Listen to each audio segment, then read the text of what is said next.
My name is Iris Chen, and I've spent the last 12 years learning the difference between expensive and beautiful, which, I can tell you with absolute certainty, are not the same thing at all.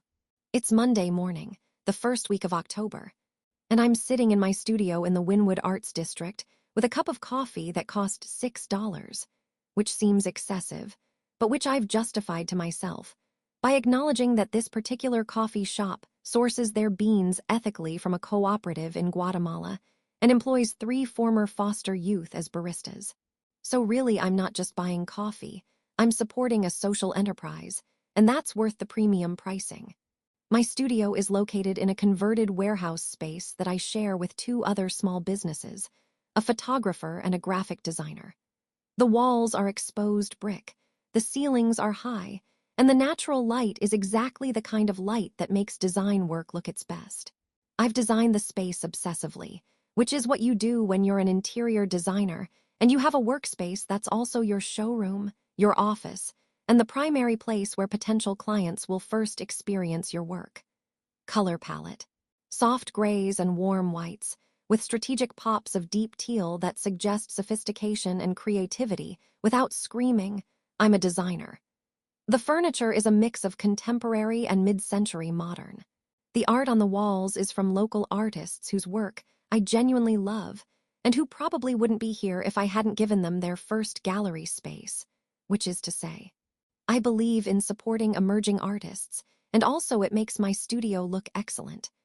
I'm currently reviewing color palettes for a condo renovation project downtown when my phone rings. The caller ID says Edward Chen, attorney at law, which triggers 2 simultaneous thoughts. 1, another Chen in Miami, which happens approximately once every 3 weeks, and 2, lawyers usually mean either significant legal trouble or a very wealthy client, and I'm praying it's the latter. I answer on the 3rd ring, because I've learned that answering too quickly makes you seem desperate, and answering too slowly makes you seem uninterested. 3 rings is the sweet spot of professionalism. Iris Chen Design, this is Iris speaking, I say, already pulling up my calendar on the computer monitor in front of me. A 27-inch iMac that cost more than some people's monthly rent, but which is necessary for color-accurate design work. Good morning, Ms. Chen. This is Edward Chen, calling on behalf of a very important client who has recently acquired a property in Miami and is in need of comprehensive interior, design consultation, and renovation oversight. His voice is the carefully modulated tone that lawyers use when they're billing hourly and every second counts. Professional, measured, the kind of voice that suggests he's done this exact phone call approximately 1 million times. I was given your name by Richard Ashford, who has worked with you extensively, and he recommended you very highly indeed. Richard Ashford. I actually set down my coffee cup carefully, because Richard Ashford is approximately the most important person in Miami's business community. Richard Ashford is the CEO of Ashford Industries, worth approximately $8 billion, owner of 3 properties that I've completely transformed over the past 5 years, and someone who has become not just a valuable professional contact, but someone I genuinely consider a friend. When Richard Ashford recommends someone in Miami, that person doesn't have to chase clients anymore. Clients come to them. I'm incredibly honored by Richard's referral, I say, trying to sound professional and not like my brain is currently calculating how much this project might be worth. What's the scope of the project we're discussing? Complete interior renovation, Edward says, and I can hear him clicking through documents on his end. Approximately 15,000 square feet of residential space.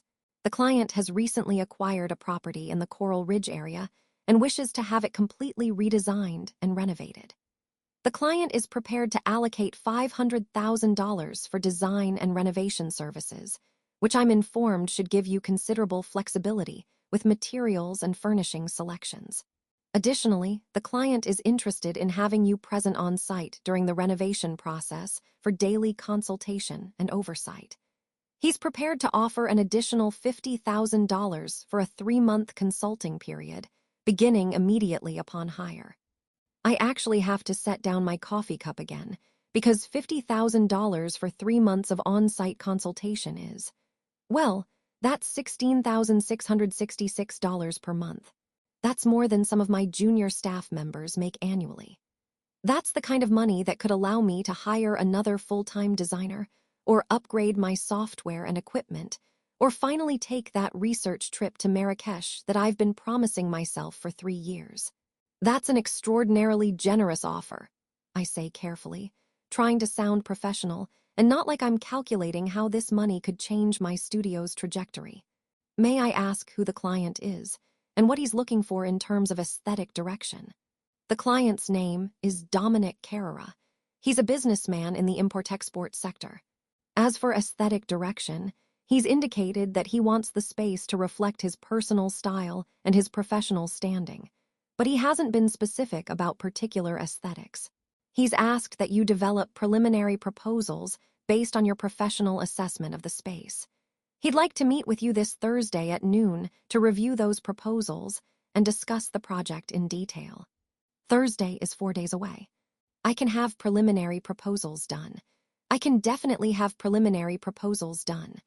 I've built my career on being able to deliver exceptional work on short timelines. Thursday at noon works perfectly, I confirm, already opening a new folder on my computer where I can start collecting images and color palettes for preliminary designs. Can you send me the property address and any gate codes or access information? I'll email that to you within the hour. Please note that Mr. Carrera prefers to meet with consultants directly rather than through office intermediaries, so you'll be meeting with him in person at the property. He's also indicated that punctuality is important to him. This is a somewhat pointed reminder that I should be on time, which means 8:45 a.m. if the meeting is at noon. I'm always early to client meetings anyway. It's a habit I developed years ago, based on the understanding that arriving early gives you time to breathe, compose yourself, walk the space without the client, and notice details that you might miss if you're rushing. But it's good to be reminded that this particular client values promptness. After I hang up, I just sit for a moment, staring at my computer screen without actually seeing it. This is the kind of project that happens maybe once every 3 to 5 years if you're lucky and well-connected. This is the kind of project that could redefine what my studio is capable of. This is the kind of project where a designer can either do exceptional work that leads to significant career advancement, or can do mediocre work that damages professional reputation. And there's not really a middle ground with a $500,000 budget and a 3-month timeline. I call Marcus into my office.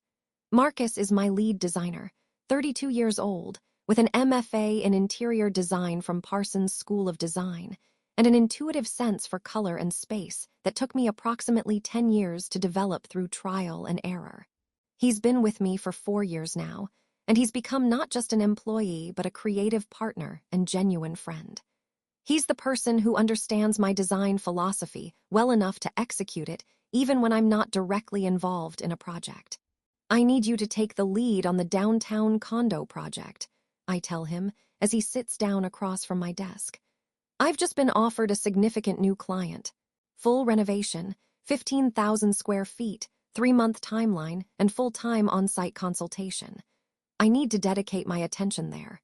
Marcus leans back in his chair with the expression of someone who's about to ask me questions I might not want to answer. How significant are we talking? He asks. $500,000 for design and renovation, plus $50,000 for 3 months of on-site consultation, I say, watching his eyes get wider. He actually whistles, literally whistles, the kind of involuntary expression of surprise that you can't fake. That's a serious project. Who's the client? Someone named Dominic Carrera. Apparently, he's involved in import-export. Richard referred him. If Richard referred him, he's legit, Marcus says, which is reassuring because Marcus doesn't trust people easily, and Marcus's gut instinct about people has never steered me wrong. Do you know anything about his style, aesthetic preferences, that kind of thing? Nothing yet. I'm meeting him Thursday at noon. He wants me to develop preliminary design proposals based on my assessment of the space. Want me to do some research? Marcus offers. I have some contacts in commercial real estate who might know something about him. I could ask around, See if anyone has worked with him before or knows anything about his reputation. That would be helpful, I say, but don't spend too much time on it. I want to go into this meeting relatively fresh. Let him guide the conversation about what he's looking for. I don't want to predetermine the direction based on assumptions. After Marcus leaves, I spend the next hour reorganizing my workspace, clearing my desk of current project notes, and creating a new digital folder for the Carrera project.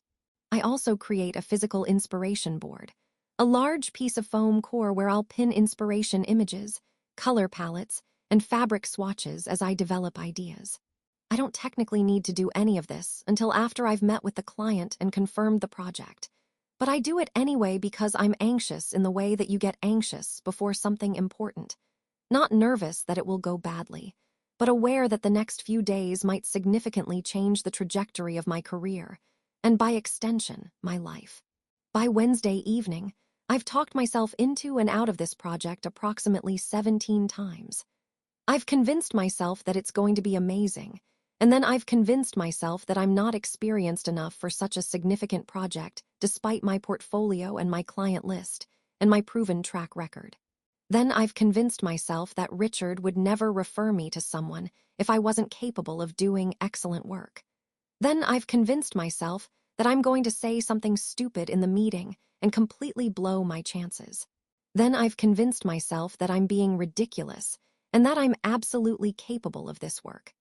By the time I'm driving to the property address that Edward provided, I've cycled through every possible emotion from excited to terrified to confident to imposter syndrome afflicted to determined. I've changed my outfit twice. I've redone my hair 3 times. I've spent 20 minutes debating whether my choice of shoes makes me look professional or desperate. The address is in Coral Ridge, which is one of Miami's most exclusive neighborhoods. The homes there aren't just expensive, they're statements. They're the kind of properties that people build when they have unlimited budgets and questionable design sensibilities, which is exactly why designers like me exist, to help them transform money into actual beauty. I arrive 15 minutes early because I'm always early to client meetings. It's a habit I developed early in my career, based on the understanding that arriving early gives you time to breathe, compose yourself, and notice details that you might miss if you're rushing. I pull up to wrought iron gates and punch in the access code that Edward provided via email. The gates swing open slowly, revealing a driveway that curves through landscape that looks professionally maintained. Palm trees, flowering plants, gravel that's probably replaced monthly. The house itself appears at the end of the driveway, and I have to take a moment to process what I'm looking at. It's modern architecture, but not in the elegant, minimalist sense. It's modern in the, I have unlimited money, and I hired an architect who won awards for pushing boundaries sense. All sharp angles and extensive glass panels, and design elements that are clearly meant to make a statement, but have ended up making several statements simultaneously, which means they're actually canceling each other out. It's expensive ugly, which is somehow worse than regular ugly, because the ugliness cost significant money. The house is approximately 15,000 square feet of glass and angles and architectural bravado. It's the kind of house that was probably featured in an architecture magazine, with the kind of negative space that suggests someone really understood how to use glass as a design element, but which has been executed in a way that's more impressive than livable. I park my car, a practical Lexus sedan in silver gray, because while I design spaces, I don't actually need to make a statement with my vehicle, and grab my portfolio, my tablet, and a small leather notebook where I jot down initial observations about spaces. The leather is soft and expensive but not obvious, the kind of detail that suggests I care about quality without being showy about it. Before I can knock, the door opens. The man standing in front of me is not what I expected, though I'm not entirely sure what I was expecting. Dominic Carrera is probably in his mid to late 40s, with the kind of face that suggests he's lived a genuine life rather than an easy one. His hair is dark, approaching black, with just enough gray at the temples to suggest either age or significant stress, or probably both. He's wearing a charcoal suit that's obviously custom-tailored, with subtle pinstripes that are only visible if you're looking closely. His shirt is light blue, perfectly pressed. His tie is a deep burgundy that coordinates with the suit without matching it exactly. But the thing that strikes me most is his eyes. They're an unusual shade of amber, the kind of color that makes you do a double take because it's not an eye color you see every day. The kind of eyes that suggest someone who's looking at the world with complete awareness. The kind of eyes that seem to see everything. He's looking at me with an expression that's not casual. It's not the standard appraisal that wealthy men usually direct at service providers. It's more like he's genuinely assessing who I am, as if my profession as an interior designer is just one piece of information he's collecting about my identity. It's the kind of look that makes you feel genuinely seen, which is both comforting and slightly unsettling. "Ms. Chen," he says, extending his hand. His grip is firm but not aggressive. There's confidence in the handshake, the kind of confidence that comes from someone who knows exactly who he is and isn't worried about proving it to anyone. "I'm Dominic. Thank you for coming. I know it's short notice." "Of course," I respond, shaking his hand and managing not to overthink the slight tremor that his touch causes in my nervous system. "Edward mentioned you were on a tight timeline. 3 months is definitely achievable if we work efficiently and coordinate well." 3 months is essential," he says, stepping back and gesturing for me to come inside. "I have a business function planned, and I'd like the space to be completely finished by then. I want to be able to use this house fully, not just as a construction zone." The interior of the house is somehow even more aggressively ugly than the exterior suggested. It's the kind of space that belongs in an architecture magazine as an example of what happens when an architect gets too clever with glass and angles and forgets about actually making people comfortable. Everything is expensive, the furniture, the art, the fixtures, but there's no cohesion, no unified vision. It's like someone bought items from the expensive section of a luxury catalog without any consideration for whether those items would actually work together or whether they communicated anything meaningful about the person living there. The main living room is approximately 800 square feet of open space, defined by floor-to-ceiling windows on 2 sides. The furniture is a collection of statement pieces that seem to have been chosen individually, without consideration for how they relate to each other. There's a $40,000 modern sectional in gray leather, positioned facing a wall rather than facing the view. There's a $15,000 coffee table in walnut and glass that's positioned at an awkward angle that doesn't actually relate to the furniture. There's art on the walls, and I can tell from here that it's expensive art that's hung at inconsistent heights without any apparent intentional composition. "Tell me what you're seeing," Dominic says as we walk through the space. "You're making mental notes. I can tell. You've got that expression that suggests you're simultaneously cataloging details and formulating opinions. I'd like to hear them, and I'd like you to be honest, not diplomatic. This is unusual. Most clients don't ask for brutal honesty about their existing space. They usually want reassurance. They want confirmation that they made good choices. But Dominic seems like someone who's sophisticated enough to handle the truth.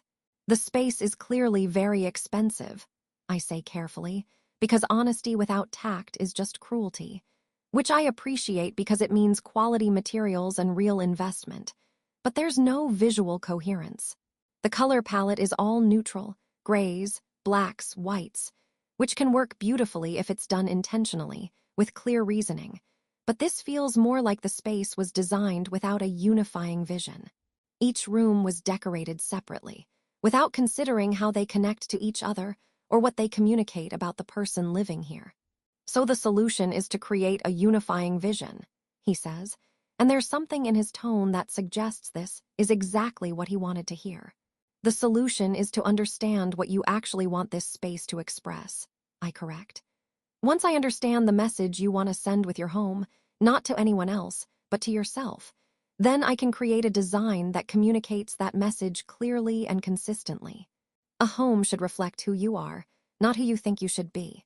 We continue the tour, and I continue to notice things. The way the expensive art is hung incorrectly on the walls, not centered, not at a consistent height, not in relation to each other. The way the furniture is oriented awkwardly in the spaces, the sectional facing the wrong direction, the chairs positioned to face walls instead of each other. The way the lighting doesn't complement the architecture, with inadequate accent lighting and overhead fixtures that cast unflattering shadows. But I also notice other things about Dominic. The way he watches me notice things. The careful attention he's paying to my observations. The fact that he seems genuinely invested in understanding my perspective rather than defending his current choices. He's listening like someone who actually wants to understand something, not like someone who's just waiting for his turn to talk. By the time we reach the basement, I've revised my initial assessment. This man isn't someone who hired an expensive architect and then left them alone to make decisions. This man has specific opinions about design, even if those opinions have led him somewhat astray. And he's hired a good designer because he wants someone who will challenge those opinions and lead him toward something better.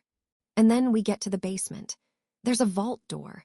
An actual, honest-to-God bank vault door, the kind of door you'd find in a federal building or a high-security financial facility. It's gunmetal gray, reinforced steel, with multiple locking mechanisms visible on the frame. It's probably 8 feet tall and 4 feet wide, and it's the kind of security measure that belongs in a bank, not in someone's home. I stop walking. Is that? I start to ask, but I'm not actually sure how to finish the sentence without making an assumption that might be offensive. A panic room, Dominic says, and there's something in his tone that suggests this is not something he discusses often, and certainly not with people he's just met. For security purposes, wealthy people sometimes need secure spaces. I'm trying very hard not to jump to conclusions about what kind of business requires a panic room. I'm trying not to assume that he's involved in something illegal or even particularly questionable. I'm trying to approach this with the same professional objectivity that I bring to every client interaction. But I'm also not naive. Panic rooms are for people who are concerned about their safety in a way that goes beyond normal home security. Panic rooms are for people involved in something complicated, whether that's international business serious enough that they're concerned about kidnapping or extortion, or something darker that I'm deliberately not thinking about. But Richard Ashford referred him, and Richard doesn't work with people involved in anything illegal or even particularly questionable. So either Dominic is genuinely paranoid about security, or he's in legitimate international business that's serious enough to warrant actual protective measures. I can definitely work with that, I say, which is true. I can design around a panic room. I can incorporate it into the overall aesthetic. I can make it feel like a natural part of the space rather than an architectural afterthought. Would you want it to feel secure and institutional, like it's protecting something valuable? Or would you prefer it to integrate completely with the rest of the home, so it feels like a natural part of the space? I want it to feel like it belongs, Dominic says. Not like an afterthought or a statement about paranoia, just like a natural part of the space, completely integrated with the design. We continue the tour, and I notice other security-related details that I'm trying to process while maintaining professional composure. There are cameras that are subtly integrated into the architecture, positioned behind plants or integrated into light fixtures. There's a bedroom wall safe that's barely visible behind a large piece of artwork. There's what appears to be a weapons cabinet disguised as modern art, glass-fronted, professionally lit, displaying what look like very real firearms positioned at careful angles. This man is either very security conscious, or he's involved in something that requires actual, legitimate security measures. By the end of the tour, I've made a decision. I'm going to take this project, and I'm going to stop thinking about what Dominic might or might not be involved in, because that's not my job. My job is to make beautiful spaces. My job is to understand what someone needs from their environment and then deliver that. Whatever complicated business requires these security measures is his business, not mine. I'd like to propose 3 different design directions, I tell him as we're back in the main living area. We're standing near the floor-to-ceiling windows, looking out at the landscaping beyond. 3 completely different aesthetics, 3 different moods, all of them sophisticated and professional. That way, you can choose the direction that feels most true to who you actually are and how you actually want to live. I like that approach, he says. It gives me options without requiring me to make decisions before I've had time to think. When can you have proposals ready? He asks. By Friday, I say. I can have preliminary sketches, color palettes, fabric selections, and initial thoughts on furniture to you by end of business Friday. You'll have the weekend to think about them, and then we can meet again next week if you want to discuss further or make a decision. And if I want to move forward, how quickly can you start renovation? If you want to start Monday, I can have a crew here Monday. I have contractors I work with regularly, an electrician, a general contractor, a finish carpenter, a project coordinator. I can call them today and confirm their availability. If you want to move fast, we can move fast. He nods, and there's something in the gesture that suggests he's made a decision about something.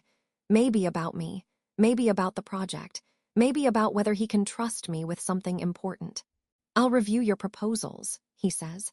If I like what I see, I want you here Monday morning. I work through Thursday night and all day Friday. Not because I'm dramatic, though Richard might argue that I am, but because I'm genuinely excited about this project in a way that I haven't been excited about a project in years. Most design work is interesting but ultimately predictable. Wealthy client has money, client wants space to reflect wealth, designer makes space beautiful and expensive looking. The end. But Dominic is different. There's something about him that suggests he wants more than just beautiful and expensive looking. He wants something true. He wants something that actually reflects something about who he is, not just what he can afford. So I sketch. I draft. I pull color samples from my extensive collection, every paint chip, every fabric swatch, every material sample that I've collected over 12 years of design work. I create 3 completely different design directions. Direction 1, refined minimalist. Clean lines, neutral palette with strategic color blocking, modern but timeless. This direction says sophisticated, controlled, tasteful, understated.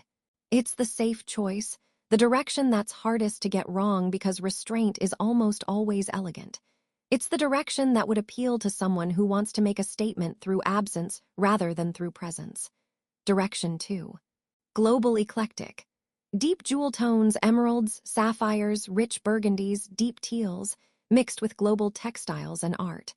Raw wood, natural materials, patterns that suggest travel and cultural sophistication.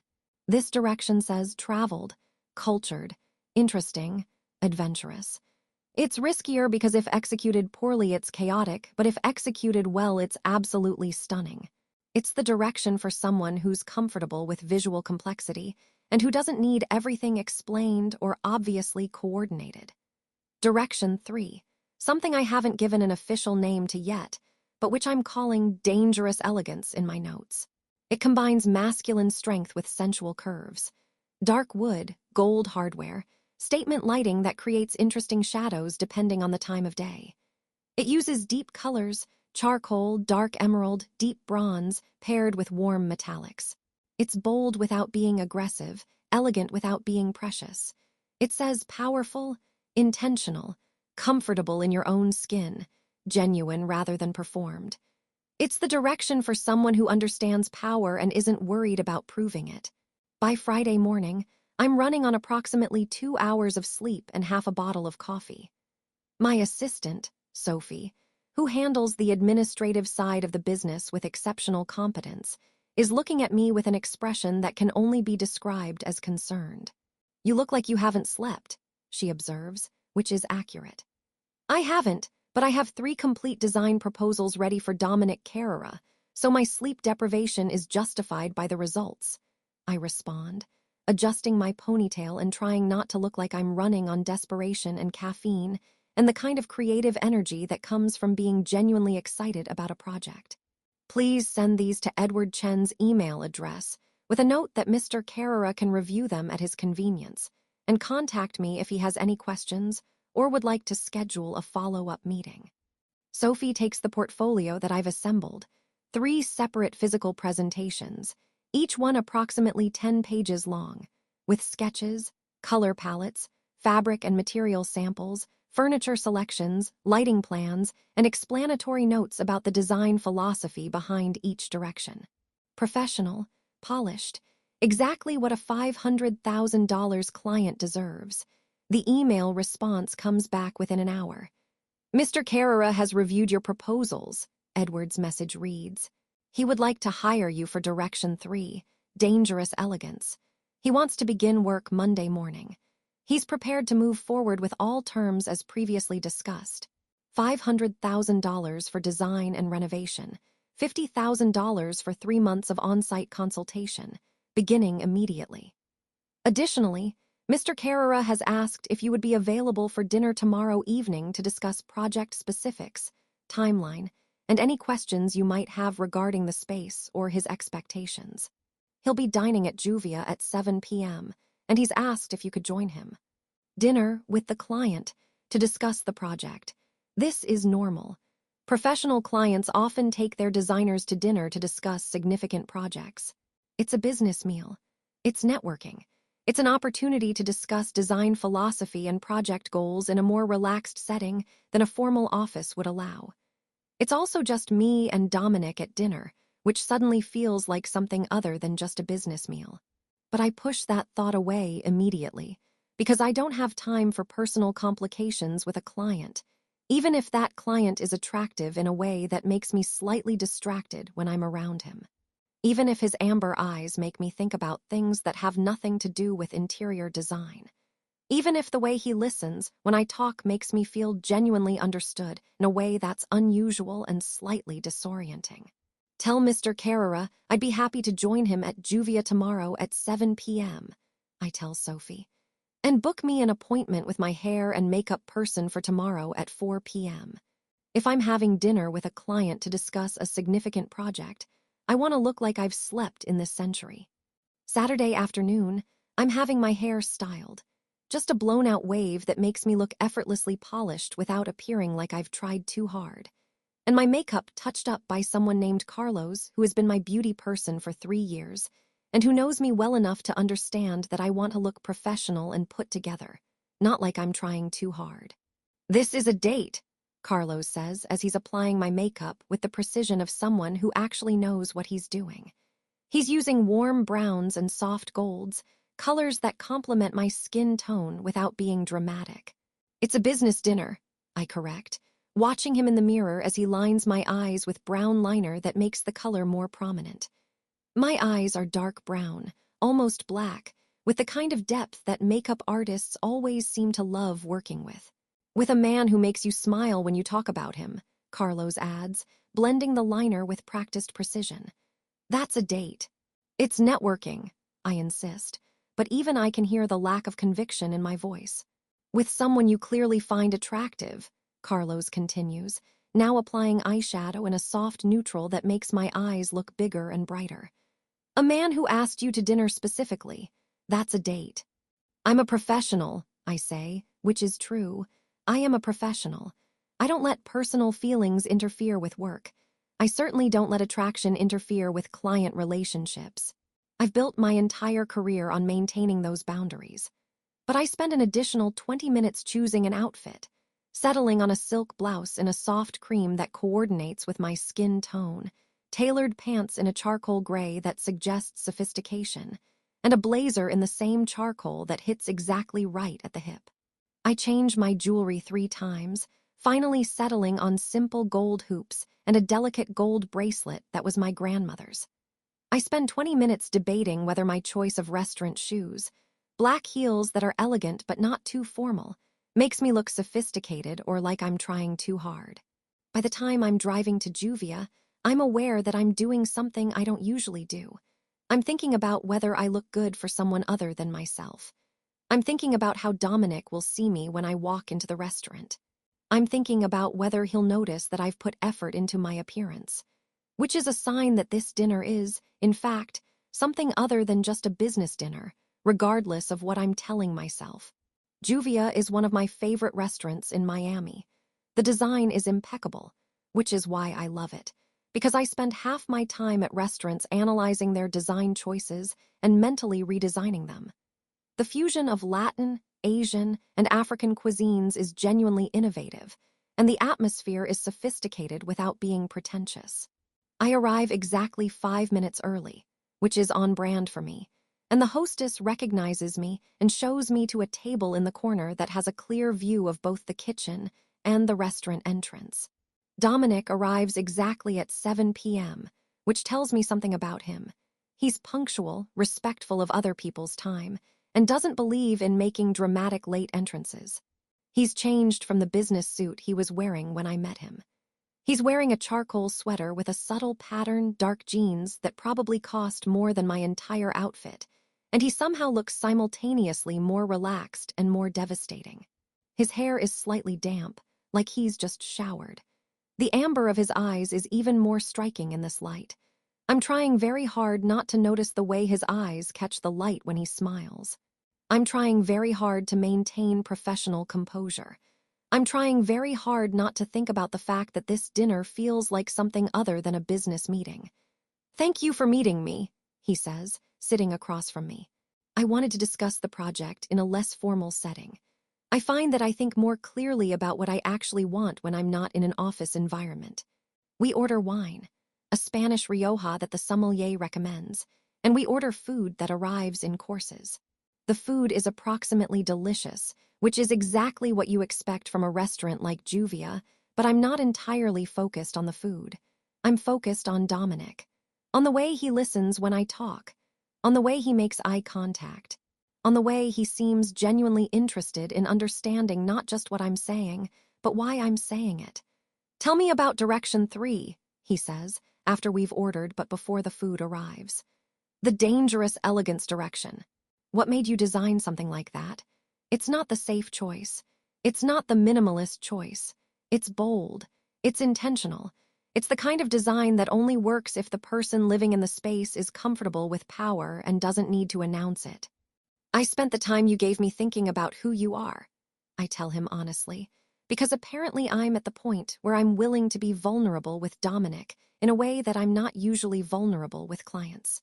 "And every detail I noticed about your space suggested someone who's confident, who's comfortable with power, who doesn't feel the need to announce himself or prove anything.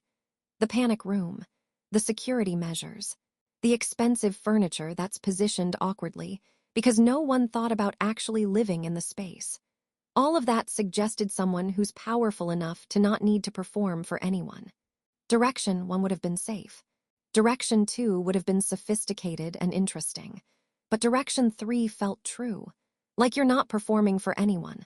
Like you know who you are and you're comfortable in that identity, even if that identity is complicated."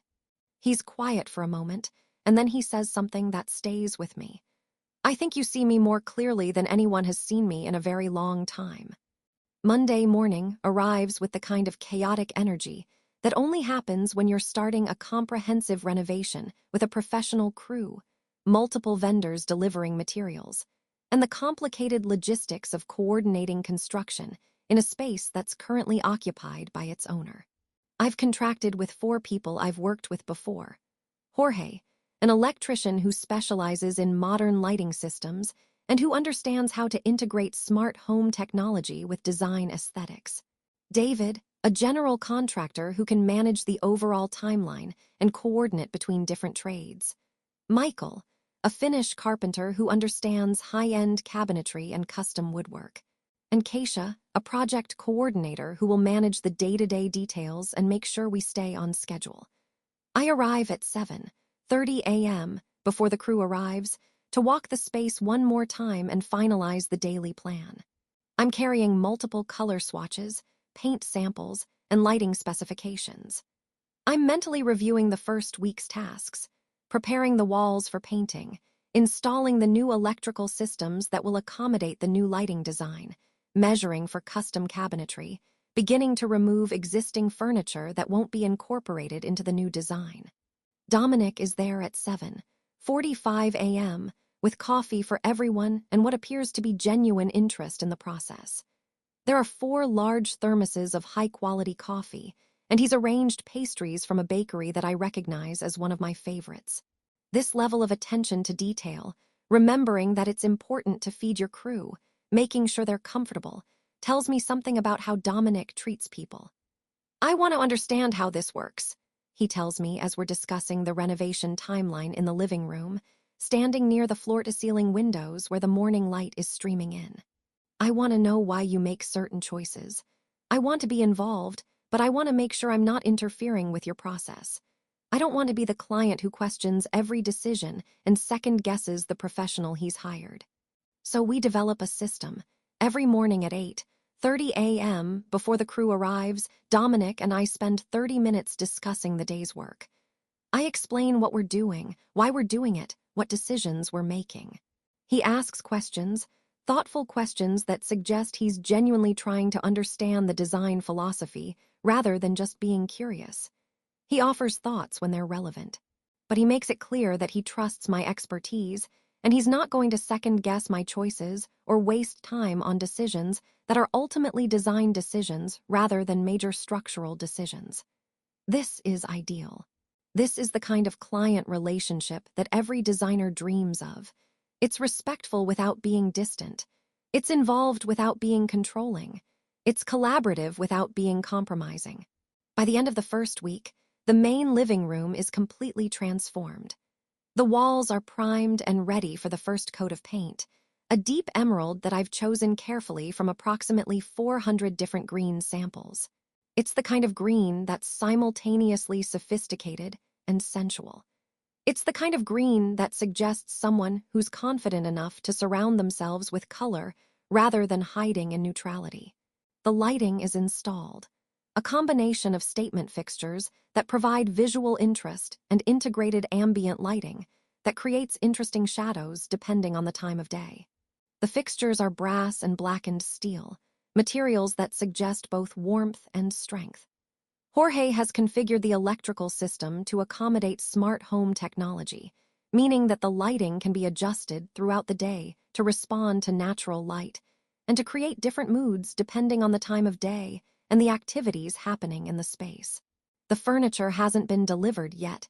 It's being custom-made and won't arrive until week 4. But I've marked out where each piece will go, using painter's tape on the floor to show the spatial relationships. This helps Dominic visualize what the space will actually feel like when it's finished. It helps him understand how the furniture will interact with the architectural elements. When Dominic sees the space with the walls primed in the deep emerald color, before any of the furniture or final finishes are in place, he goes very quiet. He walks through the space slowly, taking in every detail. He stands where the sectional will go and looks at how the walls frame the view out the windows. He sits on the painter's drop cloth where the coffee table will be positioned. He looks up at the ceiling and traces how the light fixtures will create shadows throughout the day. He examines the wall where the original artwork will eventually hang. And then he turns to me with an expression that I don't have words for. It's not just appreciation, it's recognition. It's like he's seeing himself reflected in the space I'm creating. "This is exactly what my space needed to be," he says finally. "How did you know? How did you understand what I needed before I understood it myself?" "I spent time understanding who you are," I tell him simply. "And then I designed accordingly. You're not someone who hides. You're not someone who apologizes for existing. You're someone who's comfortable with power and complexity. So I designed a space that reflects that. I designed a space that's bold enough to contain you without needing you to perform or minimize yourself." Week 2 of the project, and I discover something unexpected in Dominic's bedroom closet. I'm with Michael, the Finnish carpenter, planning where we're going to place the custom built-in wardrobe system that Dominic approved. The wardrobe is going to be beautiful, custom wood with integrated lighting, soft close drawers with felt linings, a curated organization system that makes it feel like a luxury hotel closet rather than a typical bedroom storage solution. Michael is measuring the closet space when he points to a section of the wall that doesn't quite align with the rest of the structure. "That's not original construction," he observes, running his hand over the wall. He's got the eye for detail that comes from 20 years of Finnish carpentry. "That's been added later, probably custom work. Professional work, actually. Whoever did this knew what they were doing. This is seamless." I examine it more closely, and it becomes clear that there's a space behind the wall, a hidden space, which wouldn't be unusual in itself. Some people build hidden closets or storage spaces. But when I mention it to Dominic, his entire body language changes. His jaw tightens. His eyes shift focus. His hand goes to his pocket and then away from it, like he's aware of the gesture and trying not to make it. "That's just secure storage," he says carefully. "For valuable items.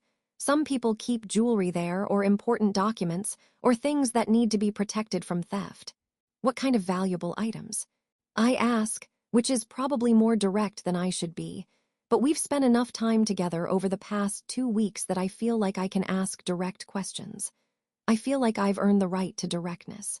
He doesn't answer immediately. He walks into the closet and stands in front of the hidden space like he's deciding something, deciding whether to tell me, deciding whether to trust me with information that I'm apparently not supposed to have. "Come here," he finally says. I follow him into the closet, and he stands in front of a section of the wall that I hadn't noticed before. It looks like the rest of the wall, same color, same finish. But now that I know it's there, I can see that there's a subtle seam. Dominic presses somewhere on the wall, somewhere I can't quite see, and the entire section swings inward, revealing a space. Inside is a safe, a very large safe. The kind of safe that doesn't hold jewelry or important documents, but holds things that need to stay truly hidden. And behind the safe, visible through the gap, is what looks like multiple passports, stacked neatly with clear plastic covers. And I can see from here that the photographs in each passport are the same person, Dominic, but with different names. I don't say anything. I'm trying very hard to maintain my professional composure, but my brain is filling in blanks that I don't want to fill in. Multiple passports means multiple identities. Multiple identities means someone who might need to disappear quickly. Multiple identities means someone involved in something that might require disappearing. "I'm not a criminal," Dominic says, which is not actually reassuring because criminals also say they're not criminals. But there's something in his tone that suggests he's being honest about this specific point. "But I'm involved in international business that's complicated. Sometimes I need backup documentation. Sometimes the political situation in a country changes, and international business people need to be able to leave quickly if necessary. Sometimes I need options that legitimate citizens don't need." "I'm not going to report you," I tell him, which is true. I'm not going to report him to anyone. I'm not going to judge you. But I need to understand what I'm working with, because this changes some of the design decisions. Because I need to make sure that the renovations I'm planning don't compromise whatever security measures you have in place. "It doesn't," he says. "We're not going to hide the fact that there's a secure space here. We're just going to make sure it integrates with the design in a way that doesn't announce itself. We're going to make the hidden closet feel natural. We're going to integrate it into the overall wardrobe design so that it looks like it belongs." So we modify the plans slightly. The custom wardrobe system that Michael is designing will incorporate the hidden space naturally. The door mechanism will be integrated into the cabinetry in a way that feels like part of the design rather than like a security feature. We'll use color and design elements to draw attention away from that wall. We'll arrange the clothing and accessories so that the space feels lived in rather than artificial. By the time we're finished with the modifications, you'd never know there's a hidden closet unless you knew it was there. And that, I realize, is probably exactly what Dominic wants. That night, I sit in my apartment and think about what Dominic's hidden passports mean. I think about the panic room downstairs. I think about the cameras integrated into the architecture. I think about the weapons cabinet disguised as modern art. I think about the fact that he clearly has resources and clearly feels he might need to disappear quickly if circumstances require it. But then I think about Richard's recommendation, and I think about the way Dominic has treated me with respect and kindness. I think about the way he listens when I talk. I think about the way he seems genuinely interested in understanding my perspective. I think about the fact that whatever complicated business he's involved in, it's not my business. My business is making beautiful spaces. My business is understanding what someone needs from their environment and then delivering that. Whatever complicated business requires these security measures is his business, not mine. I make a decision. I'm going to stop wondering about Dominic's background. I'm going to stop speculating about what he might be involved in. I'm going to focus on the work, on the design, on creating something beautiful and meaningful. That decision lasts approximately 2 days. Week 3 of the project, and something has shifted. It's not that things have become unprofessional. The work is still professional. The project is still moving forward on schedule. The design is still excellent. But there's something else underneath the professional exterior. There's a connection forming that goes beyond the typical client-designer relationship. Dominic finds reasons to spend time in the space I'm designing. He brings lunch for the crew on Wednesday, not just pizza, but actual good lunch from a restaurant I like. He orders salads for people who want healthy options, meat-heavy sandwiches for people who prefer that, vegetarian options for people with those preferences. He's paying attention to details that most clients don't even notice. He asks me detailed questions about my design philosophy. Why did I choose emerald instead of another shade of green? Why brass hardware instead of chrome? Why this particular style of lighting fixture instead of another option? He listens to my answers, genuinely listens, takes notes, asks follow-up questions that suggest he's actually thinking about the concepts rather than just being curious. He listens when I talk about my career, my hopes, my dreams for my design studio. He remembers details from previous conversations and brings them back up days later. He's the kind of person who actually pays attention. On a Friday afternoon, as we're reviewing the progress of the week, he asks me something that catches me off guard. "Tell me something you've never told a client," he says. "Something true about yourself. Something that's not part of your professional persona." I should deflect. I should maintain professional boundaries. I should give him a polished answer that's authentic but not too revealing. Instead, I tell him the truth. I'm terrified I'm going to spend my entire career designing spaces for wealthy people and never actually design anything truly meaningful, I tell him. Like, I'm good at this. I'm very good at this. I have a strong portfolio. I have satisfied clients. I have financial stability. But I'm making beautiful spaces for people who will eventually sell them or renovate them or completely change them. I'm not building anything permanent. I'm not creating something that will last or that will fundamentally matter.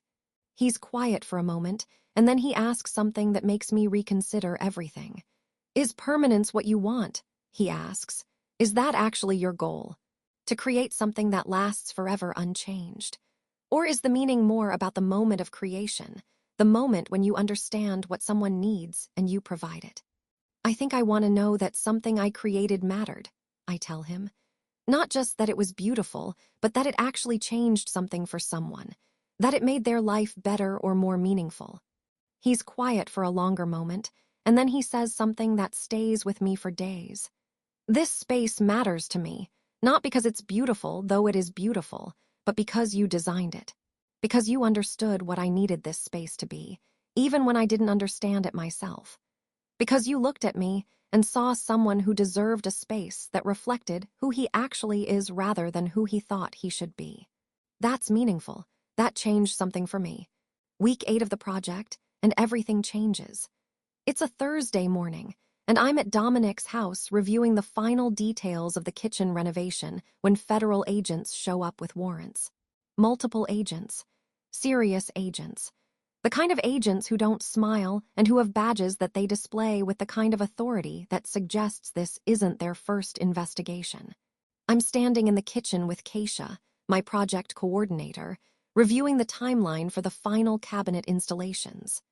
The cabinets are going to be stunning, dark walnut with brass hardware, integrated lighting in the interior, a design that feels both contemporary and warm. The agents arrive without warning. One moment we're discussing cabinet hardware, and the next moment there are federal agents in the kitchen, showing a warrant to Dominic, asking him to step away from what he's doing. Dominic Carrera. One of them says, despite the fact that everyone clearly knows exactly who Dominic Carrera is. The agent is a woman, probably early 40s, with the kind of expression that suggests she's done this exactly 100 times and will do it 100 times more. We have a warrant to search these premises in connection with financial crimes under federal investigation. You have the right to remain silent, and anything you say can and will be used against you in a court of law. I'm standing in the kitchen, watching federal agents begin to move through the space. I'm standing in the space I've been designing for 8 weeks, watching it become a crime scene. I'm watching them bring in boxes and begin removing computers, documents, files. I'm watching them photograph the spaces they're searching. I'm understanding, in real time, that the person I've been developing genuine feelings for is apparently under federal investigation. The agent who read Dominic his rights approaches me. "Are you a resident here?" she asks. "I'm the interior designer," I tell her. "I'm here on contract to oversee the renovation. I have nothing to do with his business." She makes a note and then turns back to the other agents. "She's contracted for the renovation. She's not part of the investigation." When they put handcuffs on Dominic, which feels surreal and wrong and impossible, he looks at me with an expression I can't quite read and says, "It's going to be okay, Iris. Everything's going to be okay." Which is a lie, obviously. Nothing about this is okay. But I appreciate the sentiment. I appreciate the fact that in the moment when federal agents are arresting him, his concern is somehow for me. The federal investigation is all over the news by Thursday afternoon. "Local businessman Dominic Carrera arrested in connection with money laundering scheme," the headlines read. "Federal agents execute warrant at Coral Ridge property. Interior designer's client involved in international financial crimes." The headline about the interior designer doesn't focus on me specifically, but it's close enough that my phone starts ringing within an hour. Other designers calling to see if I'm okay. Clients calling to make sure I'm not involved in anything illegal. News outlets calling for comment on my relationship with Dominic Carrera. Marcus calling to tell me that the studio is getting calls from people asking if we're that design firm that worked with the criminal. My mom calls and asks if I'm going to be implicated. My dad calls and asks if I need a lawyer. My best friend Sarah calls and asks if I'm okay and if I want to talk about it. I don't answer most of them. Instead, I sit in my apartment and think about the man I was falling in love with and who apparently was involved in something significant enough to warrant a federal investigation. I sit and think about the multiple passports and the panic room and the security measures that suddenly make so much more sense now. But here's the thing. I still see the man who brought coffee to the crew on Wednesday and remembered that David likes his coffee black, and that Keisha likes cream, and that Michael likes a cappuccino. I still see the man who listened when I talked about my fears about the meaning of my work. I still see the man who understood what I was trying to create before I fully understood it myself. So when Richard calls me on Friday afternoon, I answer immediately. "I know about Dominic," Richard says without preamble. "And I'm aware that you're probably feeling confused and betrayed and like your professional judgment has been compromised by personal feelings." "I'm feeling like I fundamentally misunderstood someone," I tell him, which is concerning because part of my job is understanding people. "You didn't misunderstand him," Richard says carefully. "You understood something true about him. The fact that he's involved in complicated business doesn't negate the person you understood. You saw someone with depth and complexity and potential for growth. That was an accurate assessment. But how can I trust someone who is hiding this much? How can I trust my own judgment about people if I miss something this significant?" "You didn't miss anything," Richard says. "You understood him more accurately than most people. The fact that he's involved in complicated business is a separate issue from who he is as a person. Those things can both be true simultaneously." The trial begins on a Monday in January, 3 months after Dominic's arrest. Federal courthouse. Serious federal charges. A prosecution team that's clearly spent months building their case, with evidence that they believe is comprehensive and airtight.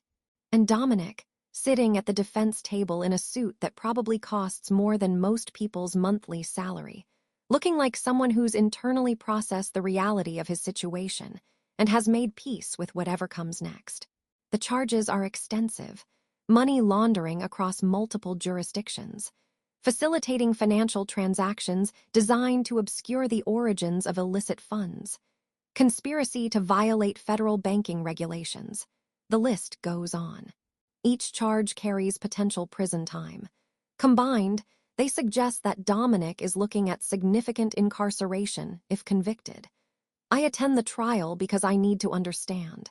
I need to sit in the courtroom and listen to the evidence and try to reconcile the man I know with the man the prosecution is describing. I sit in the gallery, behind the bar, with access to the public seating area. Nobody knows that I'm there except for Dominic, and he figures it out on the second day when he glances back during a break and sees me sitting in the third row. His expression shifts, a subtle change that nobody else would notice, but I notice it. It's gratitude mixed with concern. It's an apology that he doesn't need to voice. It's an acknowledgement that I've chosen to be here despite everything. The prosecution's case is methodical and thorough. They present financial records showing money movement across multiple countries. They present testimony from people involved in Dominic's operation, some of whom have already accepted plea deals in exchange for cooperating with the government. They present forensic evidence showing how the money was moved, the banking channels that were used, the deliberate mechanisms designed to obscure the origins of the funds. The evidence is compelling. It's detailed. It's the kind of evidence that suggests someone very smart spent significant time creating a system designed specifically to do what the prosecution is describing. Dominic's lawyer is excellent, expensive, accomplished, the kind of lawyer who has successfully defended white-collar criminals in high-profile cases. She creates reasonable doubt around certain key pieces of evidence. She suggests that Dominic was operating in gray areas of international financial law that are legal in some jurisdictions. She argues that his business activities fall into the murky space between clearly legal and clearly illegal. She cross-examines the prosecution's witnesses thoroughly and effectively, but the evidence is just too comprehensive. The money trails are too clear. The intent is too obvious. By the time closing arguments happen, it's clear that the prosecution has built a case that's difficult to defend against. Dominic's lawyer does her best, but the outcome feels inevitable. The jury deliberates for 4 days. Then they return with a verdict. Guilty on 8 of the 12 counts. Not convicted on 4 counts where the evidence was weakest, but guilty on the charges that actually carry the most prison time. Dominic's sentencing hearing happens on a gray Tuesday in February. The sentencing guidelines for money laundering are substantial. The judge is not sympathetic to white-collar criminals or international financial crimes.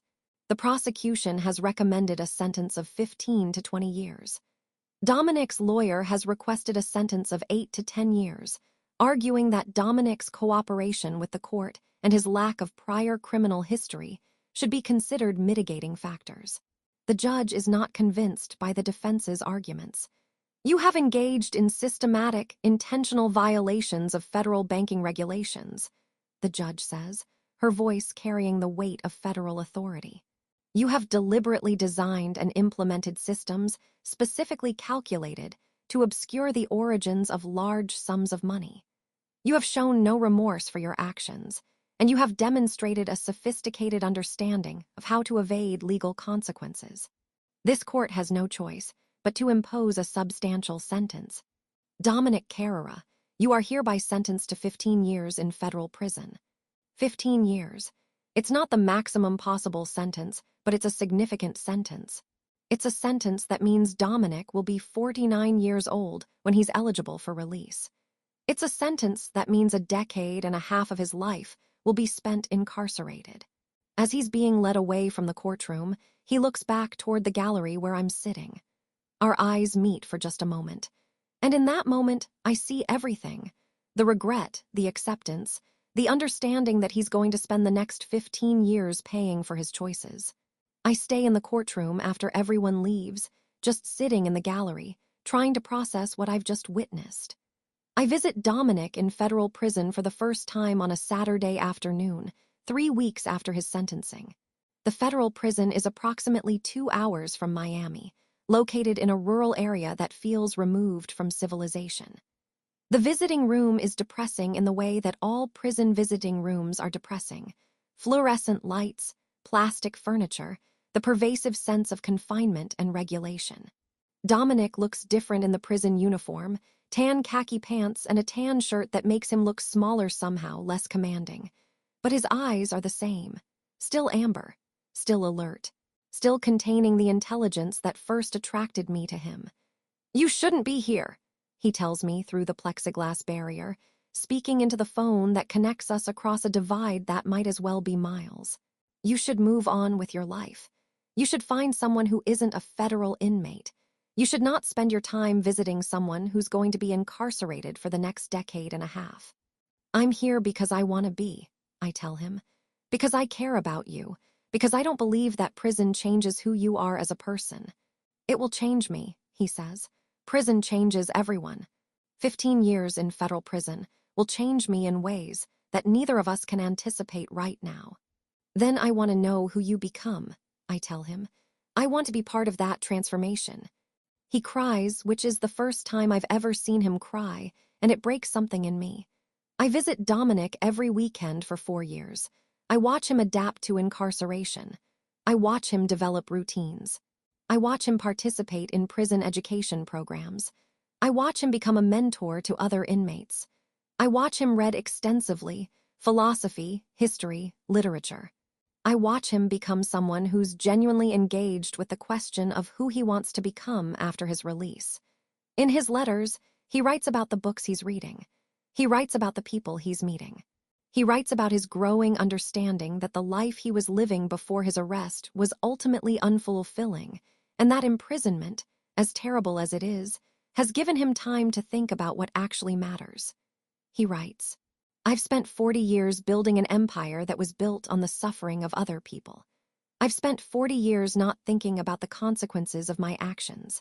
I've spent 40 years in a kind of voluntary blindness where I just didn't look too closely at what my money was actually funding. And now I have nothing but time to think about those things, and I wish I could go back and make different choices, but I can't. So I have to decide who I'm going to be going forward." He writes, "You visiting me every weekend is the only thing that keeps me connected to the world I knew before this. You're the only reminder that I'm still a person, not just a number in a federal prison system. You're the only person who seems to believe that I'm capable of being something other than the criminal I was." I write back. I tell him about my design studio. I tell him about the projects I'm working on. I tell him about the fact that I've stopped taking on new residential clients because I can't design homes without thinking about him, without imagining what kind of space he might want if he were still in his house in Coral Ridge. Instead, I take on commercial projects. I design office spaces for tech companies. I design retail environments. I design restaurants and galleries and spaces that are removed from the residential context that reminds me of him. By the end of year 4, I've visited him approximately 200 times. We've had approximately 200 phone calls, each one limited to 15 minutes. We've exchanged approximately 400 letters, each one carefully written, each one attempting to maintain connection across a barrier that seems insurmountable. Richard calls me during year 4 and asks if I'm okay. "I'm fine," I tell him, which is not entirely true. I'm not fine. I'm in love with someone who's in federal prison. I'm visiting every weekend. I'm structuring my entire life around a 15-year sentence.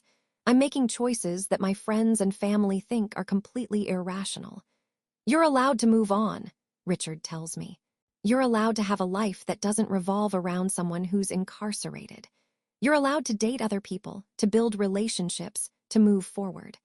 "I know," I tell him, "but I don't want to." Dominic gets out of federal prison after serving 6 years of his 15-year sentence. Good behavior, participation in prison education programs, evidence that he's genuinely engaged in rehabilitation. The Federal Parole Board has approved his early release, and on a Thursday afternoon in October, he walks out through the prison gates. I've taken the day off from work. I've driven to the federal prison 2 hours early. I've parked in the visitors' parking area and I'm sitting in my car, waiting, knowing that when he comes through those gates, everything is going to change. At 3, 4:47 p.m., Dominic walks out through the security gate. He looks older than he did 6 years ago. He's thinner. He has more gray in his hair. He looks like someone who spent 6 years thinking about everything he's done and everything he wants to do differently going forward. But when he sees me standing in the parking lot, waiting for him, his entire face changes. It's like he's just remembered that there's something worth living for. It's like 6 years of incarceration suddenly makes sense because it led him to this moment, to the moment where he realizes that someone waited for him. "Hi," he says, approaching me slowly like he's afraid I might disappear if he moves too quickly. "Hi," I respond. "You waited," he says, and there's disbelief in his voice, like he still can't quite believe that I've actually done this, that I've actually spent 6 years visiting every weekend, writing letters, maintaining connection, waiting. "I waited," I confirm. "I didn't deserve that," he says. "No," I agree, "but I did it anyway." He pulls me into an embrace. And for the first time in 6 years, I can actually feel him. Not through plexiglass, not across a prison visitation room, but actually hold him. And it's real, and it matters. Dominic and I move into a smaller apartment. Not because we've lost money, some of his assets were protected, and my design business has been successful, but because the house in Coral Ridge feels like it belongs to someone else. It belongs to the version of Dominic who was running a financial empire. It doesn't belong to the version of Dominic who's rebuilding his life from scratch, starting over, trying to figure out who he wants to become. The new apartment is modest.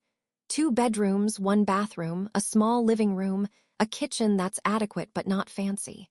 It's the kind of space where normal people live. It's the kind of space that has nothing to do with empires or criminal enterprises or anything other than 2 people trying to build a life together. Dominic gets a job. He works for a legitimate import-export company, which is somewhat ironic, given his previous career, in a position that uses his knowledge of international finance and business operations. His employer knows his background. They hire him anyway because federal prisoners who have been rehabilitated often make excellent employees. He's good at the job, better than good. Within a year, he's promoted. Within 2 years, he's managing a team. By year 3, he's being considered for a senior position. I finished the house renovation in Coral Ridge. The space that Dominic and I started together, the space that was interrupted by his arrest, I finally finish it. I work with new contractors. I see the project through to completion. And when it's finished, it's beautiful. The emerald walls, the gold fixtures, the statement lighting, the integrated security features that now feel less ominous and more like practical considerations for someone who understands that the world can be complicated. But it's not our home anymore. It belongs to someone else, a new owner who hires me to help them understand the space and appreciate the design. They love the space. They love the vision that Dominic and I created. They have no idea about the history, the arrest, the federal trial, the imprisonment. To them, it's just a beautifully designed home. And maybe that's better. Maybe it's better that the space goes on to have a different history, a different story. Maybe it's better that it's not defined by the circumstances of its creation. Dominic proposes to me 2 years after his release. It's not a grand gesture. There's no elaborate setup. There's no ring flash mob or surprise party or any of the theatrical elements that usually accompany proposals. He just gets down on one knee in our apartment, in the modest living room of our modest apartment, and asks me if I want to spend the rest of my life with someone who's made catastrophically bad decisions and is working very hard to make good ones instead. "I know I'm not the man you thought I was when we first met," he says. "I know I'm not the man you thought you were falling in love with. I know that 6 years in federal prison has changed me in ways that neither of us anticipated. But I'm asking anyway. Will you marry me? Not out of obligation, not out of pity for someone who's been incarcerated, but because you genuinely want to build a life with me." "Yes," I say. "Absolutely yes, I love you. I've loved you through imprisonment and uncertainty and everything in between. I'm going to keep loving you." The ring is simple, elegant, understated, probably cost a fraction of what a ring would have cost if Dominic still had access to his illicit wealth. But it's perfect. It's a ring that's designed for someone who's learned to appreciate things for what they are rather than for what they cost. We get married 6 months later in the backyard of a rental house that we've designed and renovated together over the course of 4 months. I approached this wedding the way I approach design projects, with intention, with vision, with a clear sense of what the space should communicate. I wanted the space to reflect who we are now, not who we were before or who we might have been if life had gone differently. The color palette is warm and natural, soft sage green, warm whites, touches of gold. The furniture is comfortable and genuine, not showy, not trying to prove anything, just comfortable. The flowers are seasonal and simple, not an elaborate display, just what feels natural and right. The guest list is small. My parents and siblings, some of my close friends including Sarah and Marcus, several of Dominic's prison friends who are also recently released and trying to rebuild their lives. Richard Ashford, who has never judged Dominic and who has been genuinely supportive throughout this entire process. The ceremony is held at sunset, in the backyard space that I've designed. Dominic stands in front of everyone, this man who was once involved in a multi-million-dollar criminal enterprise, this man who spent 6 years in federal prison, this man who's trying to figure out who he actually is, and says vows about redemption and second chances and the power of being genuinely known by someone. I say vows about love being powerful enough to transcend circumstance, about faith being required sometimes even when faith doesn't make logical sense, about choosing to believe in someone's capacity to change. And then we're married.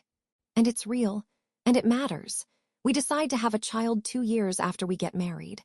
Our daughter is born on a Tuesday in October, the same month that I met Dominic almost 10 years earlier.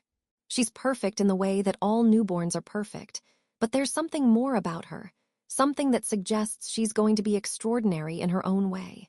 She has Dominic's dark hair and my eye shape. She has a serious expression that makes her look like she's already thinking about complicated things. Dominic cries when he holds her for the first time. It's not a small, dignified tear or two. He actually cries, genuine, body-shaking sobs, because he's holding his daughter and he's overwhelmed by the reality that he's created something new and innocent, and completely dependent on his ability to be good. What if I'm not a good father? He asks me, still holding the baby, still crying. You will be, I tell him, because you're terrified of not being a good father, because you care about it, because you understand that it matters. He becomes an excellent father. Not perfect, nobody's a perfect parent, but genuinely excellent. He's patient with her. He's present. He reads to her every night, even when she's too small to understand the words. He helps with every aspect of her upbringing. He's the kind of father that makes you understand that redemption is real, because he shows me that a man who'd spent 30 years in crime could become someone genuinely devoted to raising a kind and compassionate human being. Watching him be a father to our daughter is one of the most beautiful experiences of my life, because it confirms everything I'd believed about him, that he was capable of profound goodness, that he was capable of genuine love, that he was capable of being better. I remember the moment Dominic talked about starting the nonprofit.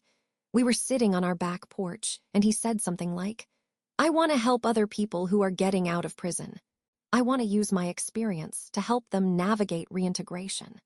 It was such a simple statement, but it contained everything about who he'd become. It contained his desire to use his past, not to hide it, not to minimize it, but to use it to help other people. I watched that nonprofit grow from a small operation with just Dominic and one part-time staff member to a nationwide organization serving thousands of people every year. I watched him pour his energy into it. I watched him build something meaningful, and I realized that this was his true redemption, not just that he'd been released from prison, not just that he'd rebuilt his life, but that he'd taken his worst experience and transformed it into a tool for helping other people. That's when I understood that redemption isn't about becoming innocent. It's about becoming useful. It's about taking the harm you've caused and transforming it into healing for other people. When Dominic and I started teaching seminars together, I felt like our story had come full circle. We were standing in front of audiences of people with family members in prison, people who worked in criminal justice, people who were skeptical about rehabilitation, and we were telling our story. We were telling them that redemption is possible. We were telling them that love is powerful. We were telling them that believing in someone's capacity for change can actually help them change. And people responded. People told us that our story changed their lives. People told us that they were going to wait for their family members. People told us that they were going to believe in redemption. That's when I realized that our relationship was never just about the two of us. It was always about something larger. It was always about demonstrating possibility to other people. It was always about showing that even the most complicated circumstances can transform into something beautiful and meaningful. 10 years into our life together, Dominic and I decide to buy a second property. Not a mansion, not a statement piece, but a beach house where we can escape from the intensity of Miami and the nonprofit work. The house is small by wealthy standards, only 3,000 square feet, but it's positioned perfectly on the beach. It has floor-to-ceiling windows facing the ocean. It has a wraparound deck where we can watch the sunset. It needs significant renovation, which is exactly what we want, because this is a project that Dominic and I can tackle together. I want to design this with you, I tell him as we're standing on the property for the first time, looking at the existing structure that was built in the 1970s and hasn't been updated since. Not professionally, as life partners. I want us to think about what we actually want from a space and then create it together. Dominic pulls me close. I like the sound of that, he says. But you have to promise not to judge my design taste. I absolutely promise to judge your design taste, I tell him. That's what partners do. We spend the next year working on this renovation. It's different from the Coral Ridge house because we're not constrained by a specific aesthetic or a client's vision. We're constrained only by what feels true to who we actually are. The living room is painted a soft sage green, not dramatic, not trying to make a statement, just a color that feels calming and natural. The furniture is comfortable and practical. There's a large sectional where we can sit together and read or watch the ocean. There's a fireplace for cool evenings. There are bookshelves that we fill with philosophy books, design books, novels, biographies. The kitchen is functional and beautiful. It's designed for cooking together, something we've started doing more often as we've gotten older. We install high-end appliances not because we need to prove anything, but because good tools make cooking more enjoyable. The bedrooms are simple. The master bedroom has a view of the ocean. The guest bedrooms are designed to make visitors feel genuinely welcome, not like they're intruding, but like they're part of the family. The deck is the heart of the house. It's where we spend hours watching the ocean, talking about our day, reading, sitting in comfortable silence. We install a hot tub because at a certain point in life, a hot tub becomes less of an indulgence and more of a medical necessity. When the renovation is finished, we invite Richard and some close friends to spend a weekend. We cook together. We sit on the deck and talk about life and love and meaning. We watch the sunset. We acknowledge that we've built something genuinely beautiful not because it's expensive or impressive, but because it reflects who we actually are. Dominic's nonprofit experiences exponential growth when a major philanthropic foundation awards them a $50 million grant to expand their programming. The foundation's board has been following Dominic's work for years. They've seen the results, formerly incarcerated people successfully reintegrating into society, getting jobs, rebuilding families, contributing to their communities. They've decided that Dominic's work is exactly the kind of thing they want to fund at scale. This is overwhelming, Dominic tells me when he gets the phone call confirming the grant. He's sitting in our living room, holding the phone like it might explode. $50 million.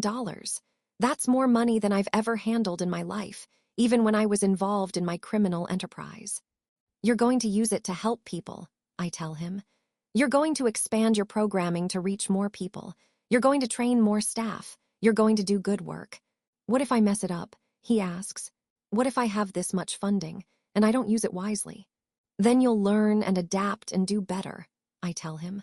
But you won't mess it up, because you understand what it's like to be incarcerated. You understand what people need when they get out. You understand redemption. The grant allows Dominic to expand the nonprofit to 12 cities across the country. He hires a team of experienced nonprofit leaders to help him manage the growth. He establishes clear metrics for success. He focuses on quality programming rather than just expanding for the sake of expansion. Within 5 years, the nonprofit is serving approximately 15,000 people per year. It's training formerly incarcerated people to work as peer counselors and mentors. It's creating a model that other organizations are adopting. Dominic's work becomes recognized nationally. He's invited to speak at the White House about criminal justice reform. He's quoted in major newspapers. He's considered one of the leading voices in the field. But what matters most to him is not the national recognition. What matters most is a letter he receives from someone he helped. The letter is from a man named Marcus who spent 12 years in federal prison. Marcus was part of Dominic's program when he was released. The nonprofit helped him get a job, find housing, and rebuild his relationship with his family. 10 years ago, I was released from prison, Marcus writes, and I thought my life was over. I thought no one would ever hire me. I thought I'd spend the rest of my life trying to hide my criminal record. But your organization believed in me. You believed that I could change. And now I have a job I love. I have a family that's talking to me again. I have a life that's real and meaningful. I have you to thank for that. Dominic cries when he reads this letter. He cries because it validates everything he's been working toward. It confirms that his redemption, his second chance, has created the opportunity for other people to get their own second chances. He frames the letter and hangs it in his office. He refers to it whenever he's feeling discouraged or questioning whether his work matters. At 75, Dominic embarks on a national speaking tour to promote his memoir and to continue his advocacy work around criminal justice reform. He travels to 30 cities over the course of 6 months. At each stop, he speaks to audiences ranging from 500 to 5,000 people. He talks about his journey from criminal to redemption. He answers questions from audience members. He signs books. The response is consistently overwhelming. People stand in line for hours to talk to him. They share their own stories, their own family members who are incarcerated, their own struggles with the criminal justice system, their own doubts about whether redemption is actually possible. In one city, a small town in Ohio, we meet with a man named James who was released from prison 3 years ago.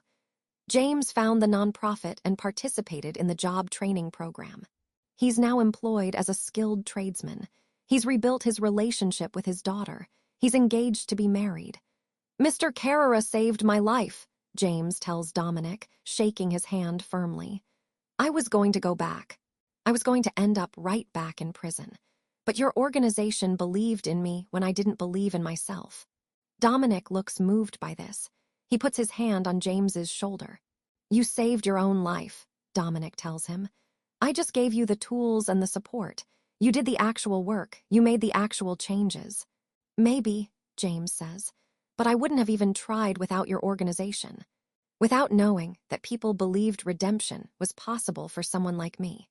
This conversation happens repeatedly on the speaking tour.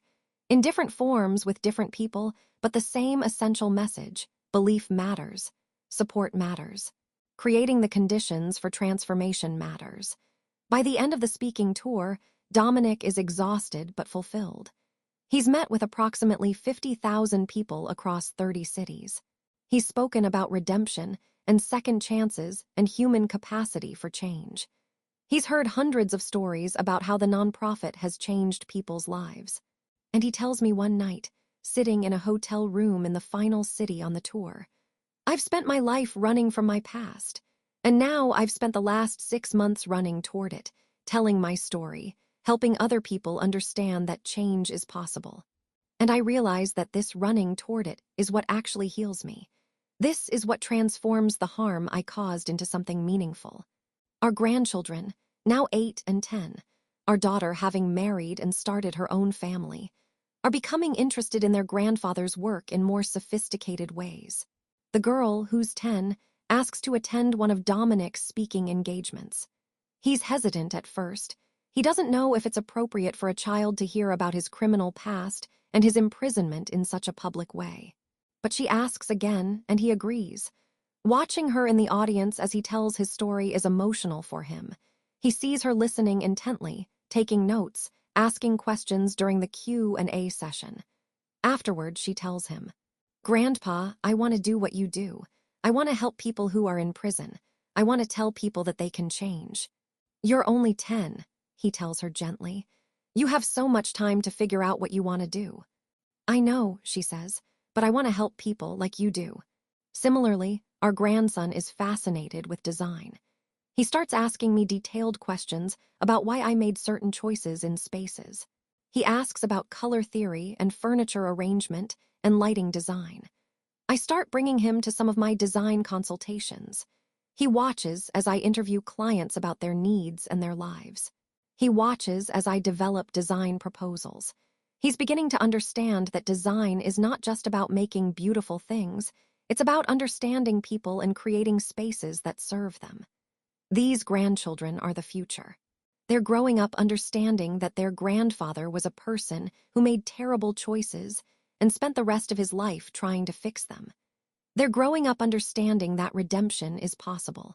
They're growing up with a foundation of values that emphasizes redemption and possibility. By the time Dominic is in his late 70s, his physical health has started to decline.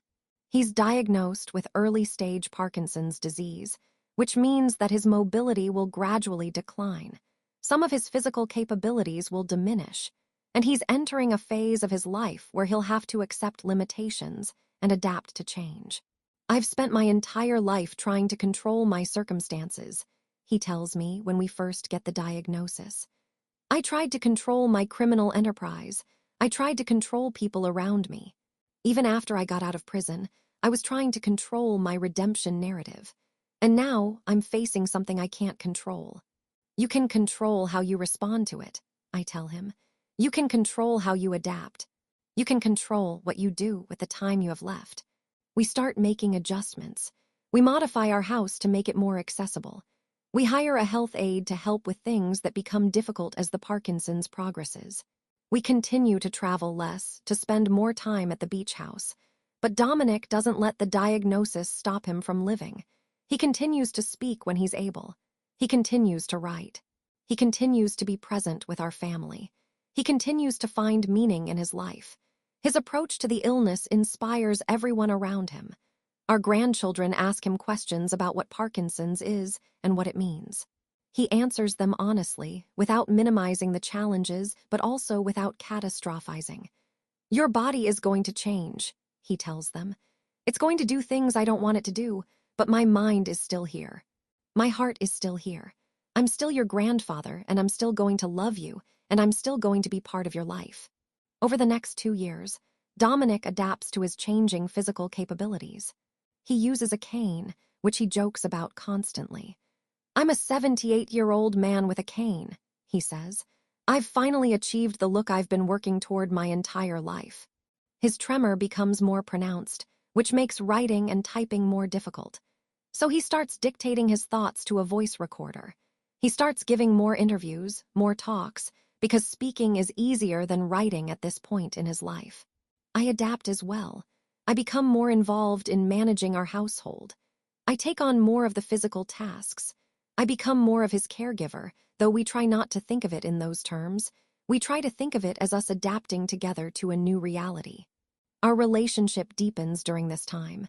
There's something about facing mortality together that clarifies what actually matters. The petty frustrations disappear. The things we used to worry about, money, status, what other people thought, become completely irrelevant. What matters is this moment, right now. What matters is holding his hand. What matters is sitting on the deck together. What matters is knowing that we've built a life together that's real and genuine and completely ours. Dominic establishes the Second Chances Legacy Foundation with a significant portion of his estate. The foundation will continue his work in criminal justice reform even after his death. The foundation will fund research on rehabilitation. It will provide scholarships to formerly incarcerated people who want to pursue higher education. It will fund advocacy work around criminal justice reform. It will support nonprofits doing work similar to what Dominic's nonprofit does. I want to make sure that my life actually matters after I'm gone, he tells me when he's establishing the foundation. I want to make sure that the work continues. I want to make sure that people decades from now, people I'll never meet, are helped by the work I started. We work with lawyers and financial advisors to set up the foundation properly.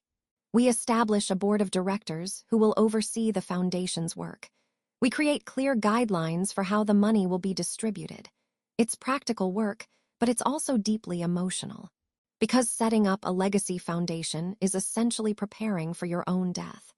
It's acknowledging that you won't be here forever, that your time is limited, that you need to ensure that the work you care about will continue without you. In Dominic's final week of life, he's mostly unconscious. The Parkinson's combined with his age and declining health have made it so he sleeps most of the time. But there are moments of clarity. Moments where he wakes up and looks at me and seems to understand what's happening. One of those moments, he asks me to read to him. I pull out his favorite book, a philosophy text that he's read dozens of times over the years. I read passages about death and meaning and what it means to live a life well. I think I've lived it well, he says after I finish reading. I think I've actually lived a good life. You have, I confirm. You've lived a genuinely good life. The night before he dies, I'm lying in bed next to him. He's breathing shallowly. His skin is gray. I can feel that he's transitioning. I love you, I tell him. I want you to know that. I love you completely. I have no regrets. Being with you was the best decision I ever made. He doesn't respond with words, but his hand reaches over and finds mine. And he holds on, weak grip but present.